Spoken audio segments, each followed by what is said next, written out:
to get halberded. But if you do, then there's a Wyvern. There's a Roar follow-up. Winner's Curse with the creep wave. That's going to hold him for a while. The arrow's going to come through. Nightfall going to go for the TP wave, but that is, again, too slow. And Nigma finding another kill in Kingslayer. Same way that VP can blow ults to find kills, Nigma, they have the same exact tools. The Roar in one location, the Winner's Curse in another. Meanwhile, LTW, all by his lonesome, continuing to farm up, going straight for the defusal this game. I love it because he is a huge threat to the Snapfire, to the Mirana. It's another great Spectre game.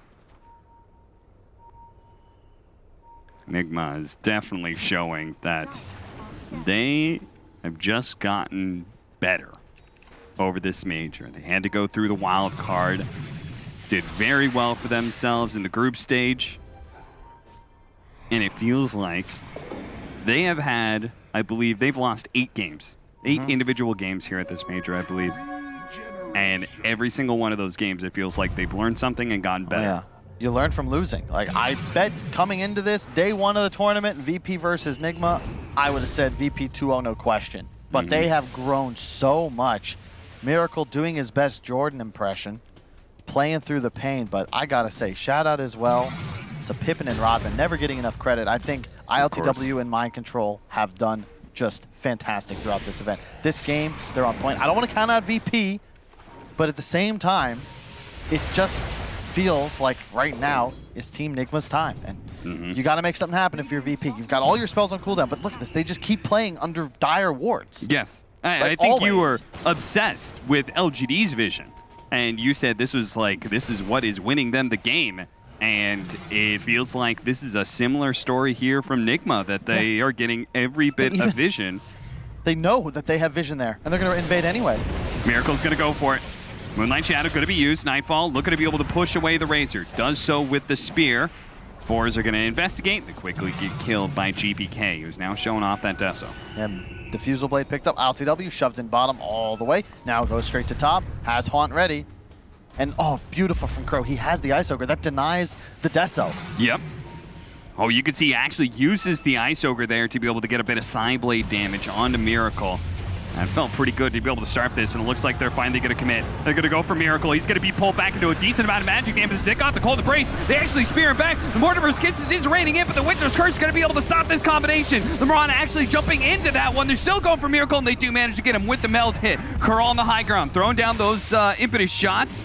Is they're going to be able to get another X marks the spot back in. This time it's on ILTW. The arrow tanked up by Mind Control, looking to be able to save his boy, but is in turn going to be speared back into the tier 3. Managed to get off the Roar off once again. The Cold Embrace slowing things down. Kingslayer's on a pittance of health, and it's going to fall as the axes clean him up. And Virtus.pro, who thought they had the advantage, would be wrong. Underneath the tier 2 being assaulted, but GPK coming back in, does manage to kill Mind Control. The arrow slides right on past ILTW. GPK fighting for his life here against the Spectre, but ILTW proves to be too strong. Way too strong, Cat. VP, they tried their best. A couple of really nice spears back, but it's the support duo of Team Nigma. Kuroki, yeah, he dies. He was out of mana, out of health. He did everything he could for his squad. GH, 3-man Winner's Curse. Excellent. Couple of Cold Embraces. You see, 3 Cold Embraces in one team fight. So good. It's so much health regen as well. 45 plus 6.5%, and he talented it as well. He knew what kind of game this was. He is not to be relied upon for damage necessarily. He's just trying to keep people alive through the burst combinations. Get through VP's spell combinations. TA out of mana. LTW was like, yeah, I got this, no problem. You are no threat without refraction. Let me say, small note, good use of Virtus.pro popping that glyph. I think that actually gets them 2 kills they wouldn't have gotten otherwise due to the multi-shot on the tier 2 tower. That's a good point. I keep bringing up the vision, but check this triumvirate of wards. Where's ILTW playing? Bottom lane. He's gotten here full coverage.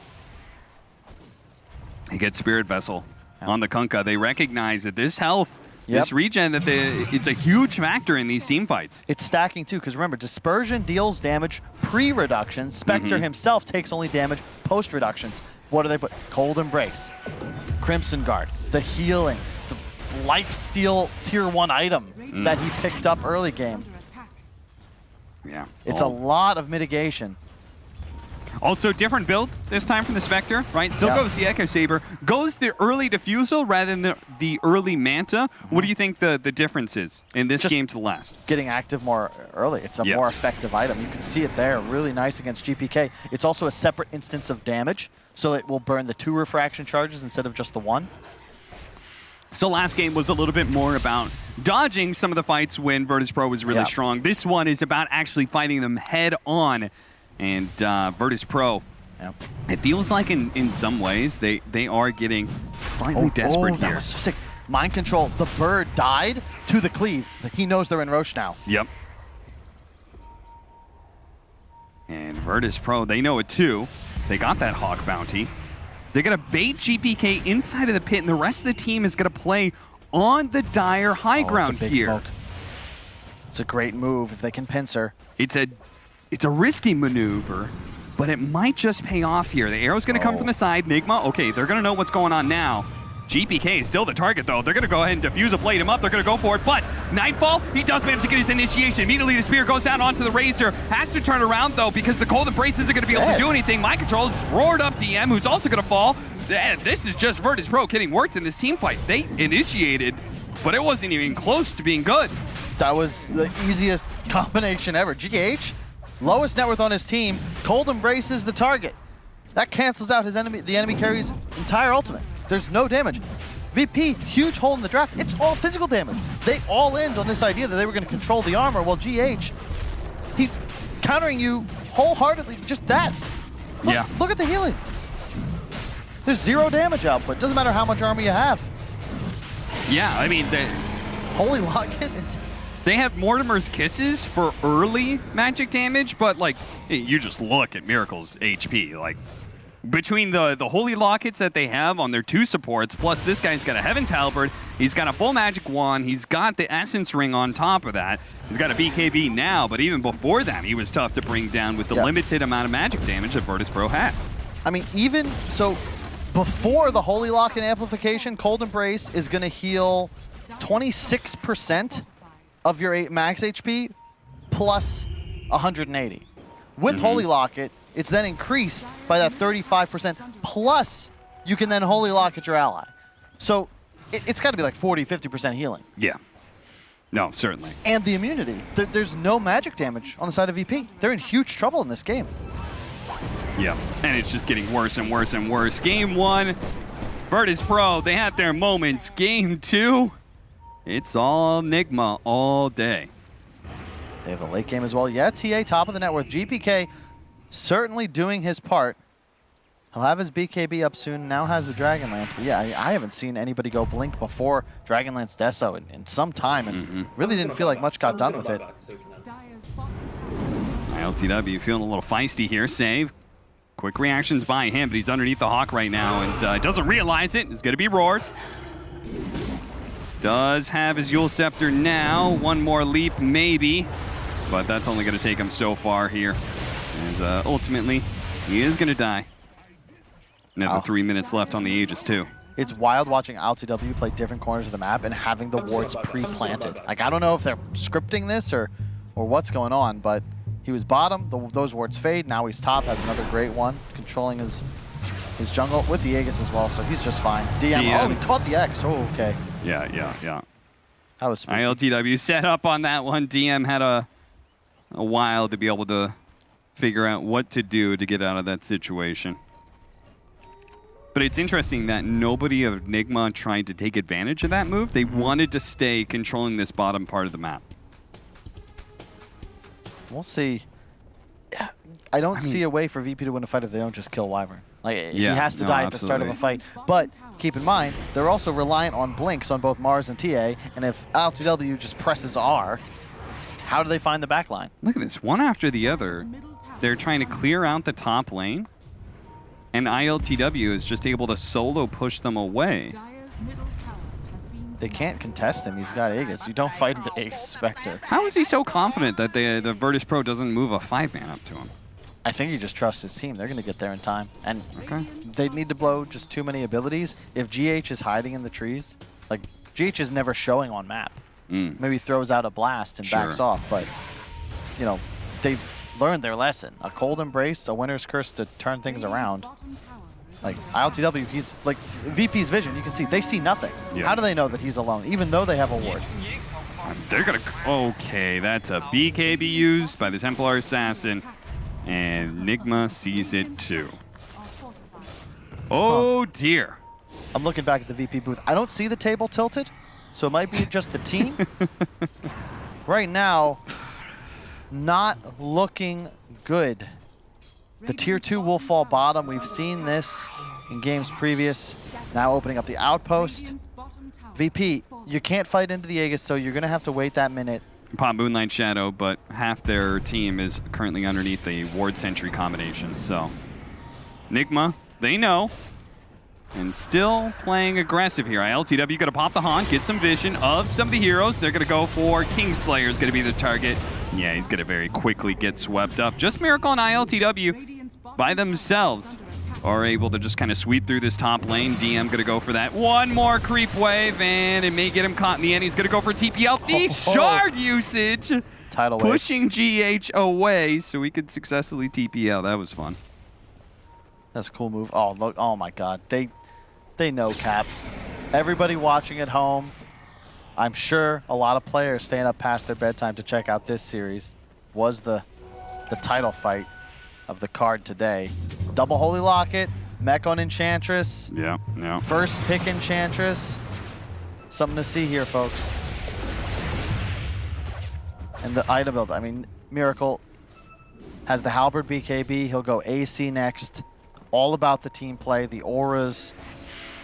I mean, Ice Frog's just sitting there watching this game, maniacally laughing. He's like, it finally worked. Holy Locket finally got enough buffs that now it's meta. I've always joked that healing is sort of like reverse pure damage. Hang on. Primal Roar leading off. DM going to be given the cookie. Actually bounces into the Spectre here. Trying to line things up. They're going to go for Kuro, see if they can blow him up real quickly with the Mortimer's Kisses. Yeah, they've got the position 5. He's certainly dead, but can they bring anybody else down? ILTW, he is rather tanky. The shots are coming in. Can they finish him off? The Witch's Curse, the Cold Embrace, and here it goes. He's healing up. They need more damage. DPK is able to put it out, but he can't survive through it. TP away from everybody on Virtus.pro, but again, Nightfall just not able to complete it. Miracle with the double damage cleans things up. GH took his sweet time coming to the team fight. Gets there for some offensive firepower. The Cold Embrace, yeah, the Spectre still dies, but you can see they had to commit so much more time that by the time they're actually able to turn around after the kill, Miracle's got a full drain off, and they lose heroes. That's going to be a tier 2 as well. VP still have life in them, though. You can see GH not there. Kill Kuro first. That healing power disappears. But AC now complete. That is a huge turnaround. 10 armor disparity now that you have to play with this VP. Now, that is a bit of a problem, though. The fact that you say when GH isn't there, they can win a fight. But one of the advantages of when you're the one controlling the map gets smaller and it's easier to move around. As we're going to watch this one again. See, the damage eventually does get done, but ultimately it's still a very easy team fight for Nigma. Yeah, there's the auras too. Beastmaster, we don't see it very often. It's still one of the better heroes scaling into the late game. Virtus.pro just hide and go seek at this point. Yep. And I love, dude, the auras. Oh man, it's just. They're gonna catch DM here. They've got the blink on mind control. They're tired of DM and his split pushing shenanigans. It warms my heart, Cap, to see a team invest so heavily into their allies. You hit a power spike now. Look, it's beautiful. Double Holy Locket. The Spectre with 4 items, all cheap, easy build up. Vlad's, AC, Mech, Solar Crest, Crimson Guard. What a slaughter. They're going to use the Winner's Curse. When you're dropping ultimates like that just to be able to kill the position 5, you got to know you're pretty far ahead. They actually skipped Solar Crest, Cap. No medallion either. Maybe there's something to read into there as well. They got pretty much every other item. Yule's into an arrow, but can't really spear him back. Lil Nick, he's finally at a major. I mean, ILTW is certainly upping his taunt game. Learned from his time I on was OG, psychological warfare. This draft, the itemization, the way they've played, eating the map, the all chat spam, like OG isn't at the major, but it does feel like their inspiration still lingers. Virtus.pro, 4-man smoke up. They're going to leave the Snapfire behind for this one. They're going to run into Miracle. Do they want to go for this kill, though? Underneath it, oh, Nightfall whiffing the immediate initiation, and now Miracle's popped his BKB, and Nightfall is in trouble. Miracle has soaked up all of his damage. Virtus.pro looking to be able to kite back here. They have to commit, though. They've already lost the Mars, and now they have got the bow coming in, but there it is. Once again, the Cold Embrace being used. Mortimer's Kiss is raining into magic damage, but GPK is getting taken out here. A wave comes through from DM, but ultimately, it's a wave just to try and get away. DM, wave goodbye. He throws out one more tsunami before he TPs away and will manage to make it out. But Virtus.pro, again and again, it's them running away from team fights rather than winning them. I haven't learned their lesson, Cap. Miracle is not your target. No. He is so tanky, and GH is right there. Like, you must stop the Wyvern, and just the healing power. This first clip, if you remember, that did help them get kills. This second one, they can't even kill a creep wave. No, they can't. That's a wrap. DM, not even here, is just farming up wherever he can on the map because there's no point. Without GPK, they have no damage. And hell, when they do have GPK, they don't have any damage because of Cold Embrace. So fun to watch. Second rack's falling. VP on the ropes. 2 lanes down, and Aghanim Scepter picked up for a Kunkka. That's what he was doing while they lost 2/3 of their base. Hey, that preemptive Cold Embrace, GPK BKB'd. He blinked in, and Meld struck a Razor that was already immune to damage, then got roared. They just have answers. VP very much just, they got one punch. They have one concept that they can take to team fights. Whereas Nigma have the ultimate defense. Yeah.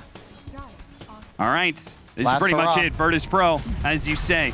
Last move from them. Smoke up, Moonlight Shadow, straight into a Winter's Curse. Catching 2, ILTW going for the back line. DM's going to try and throw out his combination here, but Nightfall's already lost all of his health and all of his damage. Miracle's going to turn that damage right back around onto DM. It goes for a TP wave, but the Primal Roar is going to stop that. 2 cores down. This time around, GPK is the one to linger, and a GG is called. They cannot keep up with Nigma, and it feels like not many teams at this major can, Kyle. Indeed. A subdued celebration. It is late at night. Miracle perhaps not 100%, but they will get a day off now. This is huge. Top 6 secured, but not TI. Playing like this, I'm a believer, but keep in mind who waits for them. Next match in the upper bracket, PSG.LGD, quite possibly the strongest team left in this bracket that isn't on stage right now. No, absolutely. LGD and Nigma, there's a reason why they were able to make it through those groups. And for this team in particular, feels like they've just gotten stronger and stronger. God, I love seeing the smiles on these guys' faces. Really makes me reminisce a little bit of the TI-7. Starting to get the tingles, Cap. Yeah. Took a tiebreaker, also very late at night, just to get them into the group stage. Now, what is it, 2:30 a.m.? Exhausted, but successful. And happy as hell, you can tell. Well done. Their first test here in the upper bracket, a future test in LGD. But for right now, and for tonight, Nigma are going to be your winners, and moving forward, looking to be able to take that grand final appearance that will secure their slot to the International. And will once again mean that Kuro will be attending every single TI. Let's see if they can actually pull that off, though. On the Virtus.pro side, knocked down by one of the strongest teams, I would say, at this tournament, but they got thrashed really hard in that game too, Kyle. And I don't know. I don't feel good about that lower bracket. No, I don't. I mean, they didn't necessarily play poorly. They came in with their standard stuff, but Nigma, they've learned. Yeah. They've had a lot of practice. I've seen, you know, animes typically, they're very long. It's a long progression as the title character levels up, and they've certainly done so far. Oh yeah, they certainly have. Nigma looking very strong as they managed to take the 2-0 against Virtus.pro. They do indeed take that 2-0. Thank you very much, Cap and Kyle. And here to talk about that game, that series, and the whole day, I'm here with AY and with BSJ. And this game, maybe more dominant than game 1, would you say, Brian? I think they had much more of a strategical advantage this time around. They just had all the answers. There's solo carry TA against Razor damage mitigation, Wyvern save, Beastmaster single target disable. They can afford to just chuck the entire kit onto her, and they also just played incredibly well. They really did. Yeah, I enjoyed that though, because it's an early pick TA, and I think in the group stage we saw a lot of early pick TAs, and the lineup didn't feel like they're designed to beat TA. This lineup, like, I think last pick in Kunkka feels super weird. It was Kunkka last pick, right? Was yes, it? Yes, it it was was. 10th pick Kunkka. Yeah, it felt super weird because your only carry then is, as you mentioned, a TA who has no hopes of carrying the game. So as soon as like the game was stabilized, like there's no chance for VP to win. I think they expected to win the bottom lane much harder than they did. They did kind of a cool lane swap where they put Nightfall on the off lane Mars, DM on the safe lane Kunkka, and Mind Control just didn't level Boar, and he made the epic play of buying a Ring of Health. It was super weird though, right? Because 2 games in a row, I feel like Spectre beat Mars because Mars didn't get any sustain items. It's just a patch where you can't get booted out of lane like that. Now Regen feels like it costs so much now. You can't even keep spamming it. So, and you see on the Nigma side, like they have 2 healers. They're buying like these regen items. Like they like as you said, the Ring of Health on the Beastmaster. They just understand this concept for laning.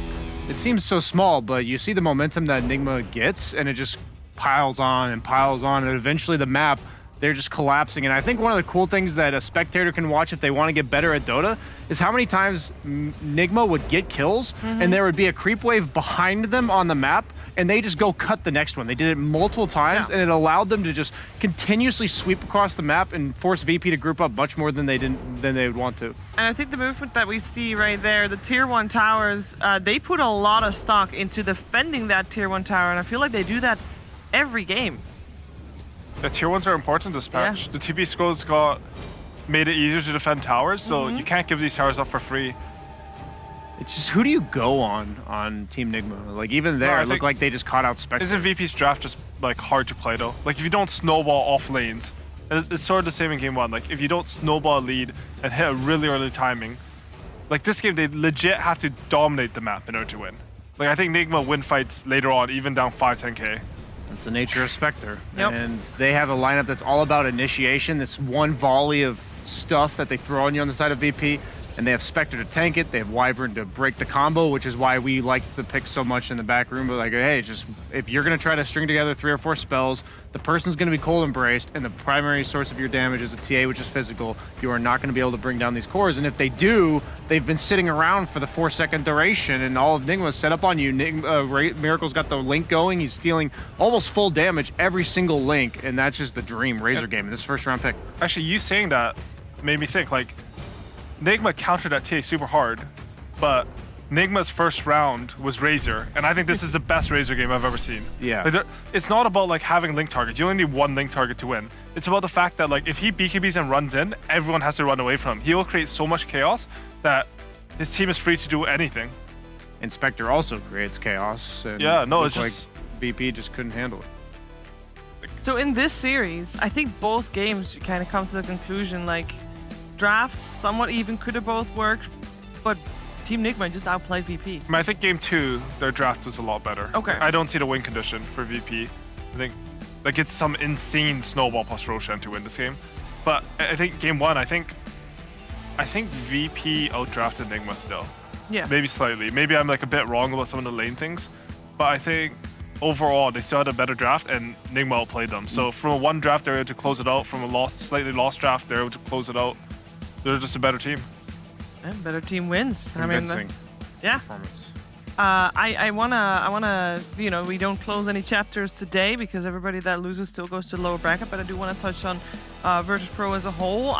Coming into this was the first series that we saw of them, right? 2 losses in a row is obviously not what they were hoping for, but how do we feel about their form coming into it, Brian? You watched them a lot during the DPC. Is this the form that you were expecting to see, or is Team Nigma just better than you were expecting? I think this is about the form I was expecting to see. I think game 1 especially, they looked really strong to me, and Nigma has done this throughout the entire group stage and towards the end of wild card, where you just kind of wonder, when is it all going to come together? And then you just watch the game and Nigma stalls it out. For some reason, it looks like one team's controlling the map and it's not them, and they're only down by like 1,000 or 2,000 net worth, and they have a Spectre or a hard carry as lineup, and you're like, oh, suddenly they won one fight and the game's over. And how about VP?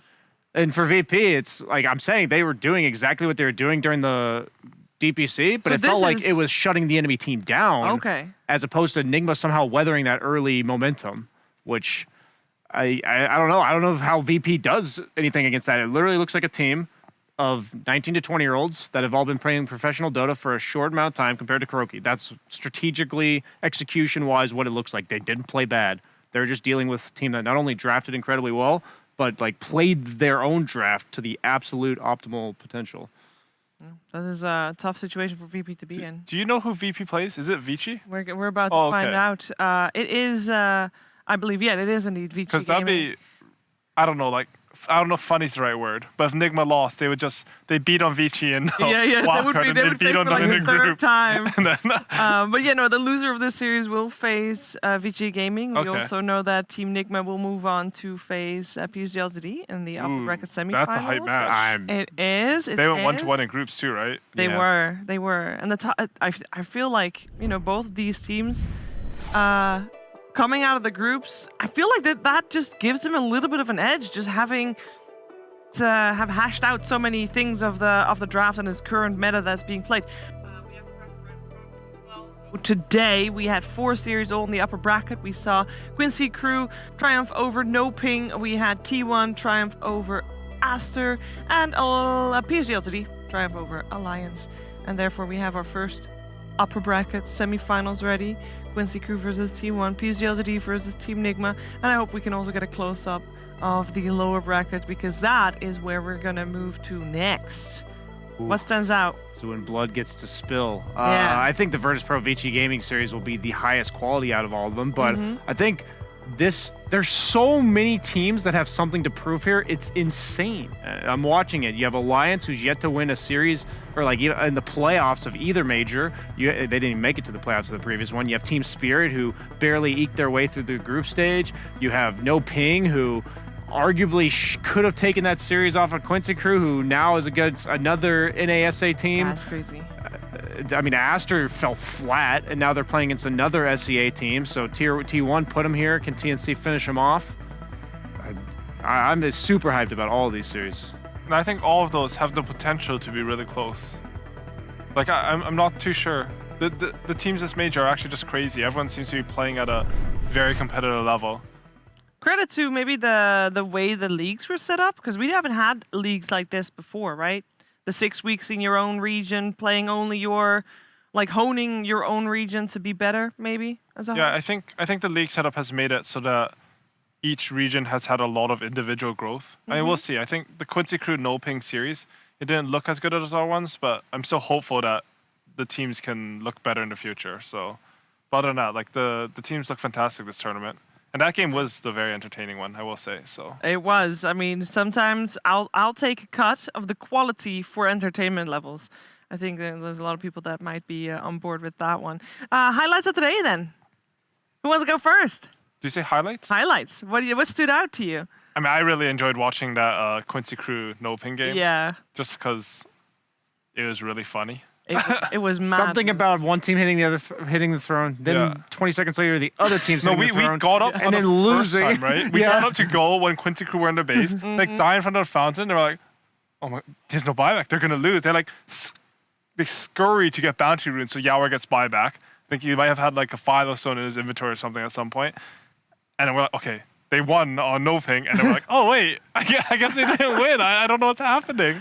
I was honestly expecting Quincy Crew to throw at the throne again, just so we could swing again, but... I would say it was a relatively uninteresting series if you watch the gameplay itself, but T1 was the highlight for me. Like, they were the most surprising performance, not because I didn't expect them to do well, but they shit on Aster. Yeah, they did. Frank. Yeah, it wasn't just doing well, it was doing incredibly well, and I think, Maybe Aster also underperforming a bit. Or It's hard to tell. Hard to That's tell. why They the crushed him T1 so series, hard. Yeah. The thing is, like, if you have a weird draft in Dota, you often look way better or worse than you actually are. So, like, the nice thing about these tournaments is as they go on, we get to see, like, are they just out drafting their opponents, or, like, are their ideas better, or are they just straight up a better team? Like, Nigma looks like a straight up better team right now to me. LGD as well. No, it was a very nice day today. We had some great Dota 2 being played. We didn't send anybody home after they lost. Very friendly. That's going to stop. We're going to have some elimination series. There's going to be 4 of them tomorrow. We're going to start same time as today. That is, for us, it's 12 local time, but I believe 11 CEST. I'm sure you can calculate it for yourself. It's going to be a bloodbath, a very enjoyable one at that. And we hope that you will join us in our little ramen shop and in our amazing Isle of Masks. I believe that is the official name of where we are at right now. So thank you for tuning in, and we'll see you tomorrow. Good night.